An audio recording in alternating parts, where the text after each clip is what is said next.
For 5 years, Noah Anderson lived alone in a quiet neighborhood just outside Seattle, Washington. Every morning he left for work before sunrise, and every evening he returned to the same silent house. At 32 years old, he had a successful career as a graphic designer, but his life had become a routine with little excitement. One Saturday morning, while watering the flowers in his front yard, he noticed a moving truck pulling into the house next door.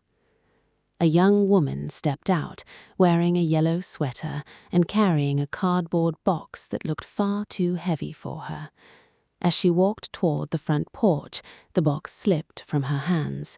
Books, photo frames, and small plants scattered across the driveway. Without thinking, Noah hurried over to help.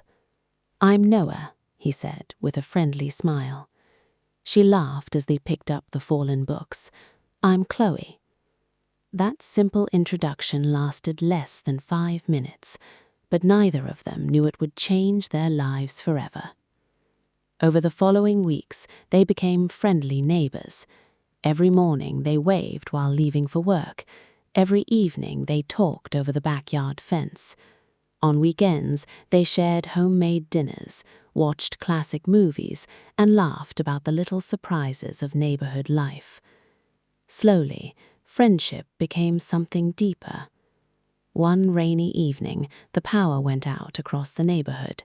With no electricity, they lit candles and sat together on Noah's front porch, listening to the rain. Chloe smiled. "It's funny."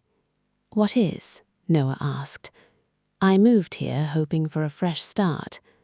And instead, I found someone who already feels like home." Noah couldn't stop smiling.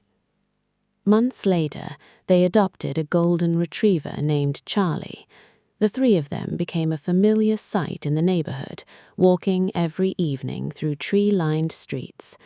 Neighbors often joked that Charlie had been the best matchmaker in town. Life felt perfect. Then one afternoon, Chloe received a phone call. Her company offered her a promotion in Boston. It was an incredible opportunity, but it meant moving across the country. For several days, neither of them knew what to say. Finally, Chloe stood outside Noah's house holding the job offer. "I've always dreamed of this." Noah nodded. "I know. But I've also dreamed of building a life with you." Noah looked at her for a long moment. Then he smiled.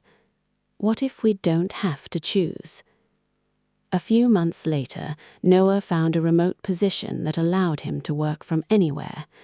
Together, they packed their belongings, loaded Charlie into the car, and began a new journey to Boston. The road trip became the first chapter of their new life together.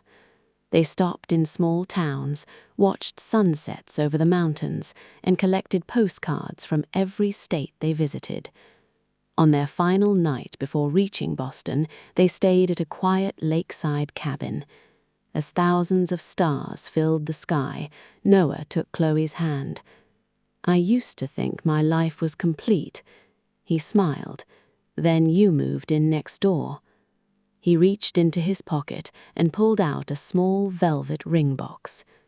"Chloe, will you spend the rest of your life being my favorite neighbor?"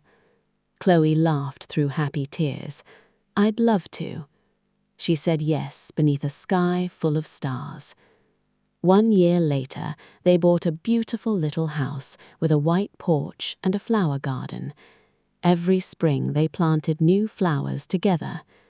Whenever someone asked how they met, Chloe always smiled and answered, "It all started with one dropped box and one neighbor who chose to help." Noah would laugh before adding, "Sometimes the greatest love story isn't found across the world. Sometimes it's waiting right next door."